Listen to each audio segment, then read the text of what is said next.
here we are again. I'm very glad to have joining me now Stephen McDonald, who's the director of the Center for Humanitarian Leadership at Deakin University. Welcome. Here we are closing in on the end of the first day of the Summit Expo, at least. So how's been the experience so far for you? You arrived, yesterday? So we got in on Friday afternoon. I think there's a lot of anticipation about what's going to come out of the next couple of days.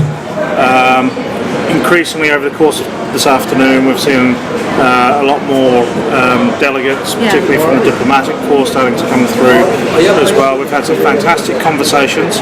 It's also been great to see organisations like PHAP and many others with whom we've already got relationships, but also to meet a lot of new organisations that we weren't previously aware of, and being able to engage with them and look for opportunities to collaborate, because if we're going to have any kind of change in the humanitarian system, we're only going to be able to do it by collaborating with each other. Absolutely.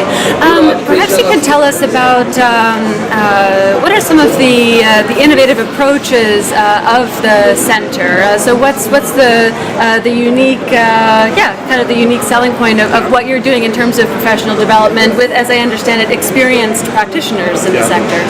So we recognised probably about 4 or 5 years ago, before we actually established the centre, that one of the core issues facing the humanitarian system as a whole was a lack of quality or lack of a large pool of quality leaders within the system. And so we were getting tired of the rhetoric of saying that this had to be addressed. We all saw what came out of Haiti and subsequent emergencies. So off the back of that, we decided to address that through our flagship program, which is the Humanitarian Leadership Program. We've now evolved into a centre. The Humanitarian Leadership Program continues to be our flagship program, but for us, innovation is about how we deliver education and how we make it more accessible to people.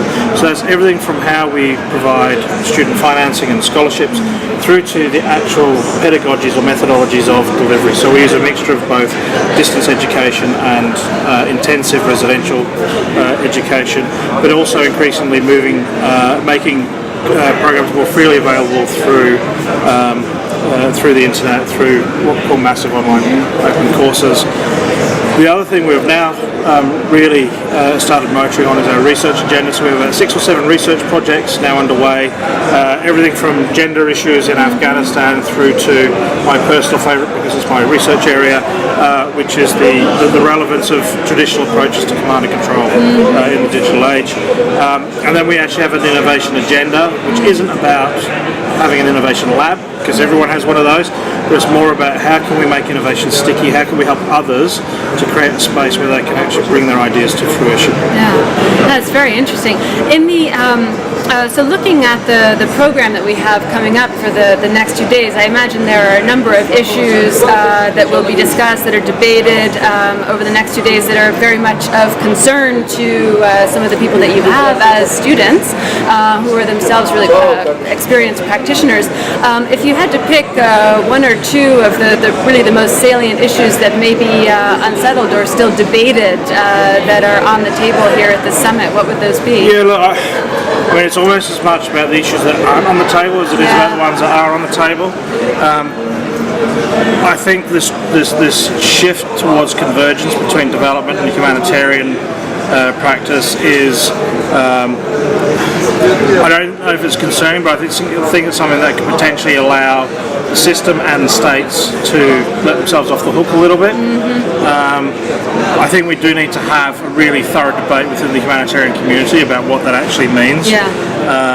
Whether, as some commentators have said, and some agencies have said, whether humanitarian work should really be about keeping people alive, rather than actually working towards sustainable development goals. The other areas I think that really need to be tackled here is, and I know that there are a number of quite influential parties involved in the summit who've said this isn't on the agenda and it's not a topic for debate as such, but I do think there's some wholesale revision needs to take place on the humanitarian system, how it's constructed. We need to move towards a much more networked model. We need to, that if we don't do it as a humanitarian community, it'll be imposed upon us simply by advances in technology. Communities are far more connected than they were before. Communities that are supporting communities in crisis are able to engage directly in ways that we've only just started to see. If we don't, as a humanitarian systems humanitarian community, start to rethink our whole approach, then I think in 5 years' time there'll be another event like this, and everyone will be wearing "I told you so" t-shirts. Absolutely. Well, thanks so much for sharing some thoughts with us, and good luck with the next couple of days. Hope that you'll make some great connections. And I know from our part in PHAP, very happy to have you counted amongst the membership, and also really looking forward to some concrete collaboration with the centre moving forward. I think that there are some really interesting ways that we can find ways to match up and move forward. Great, So thank a lot. you.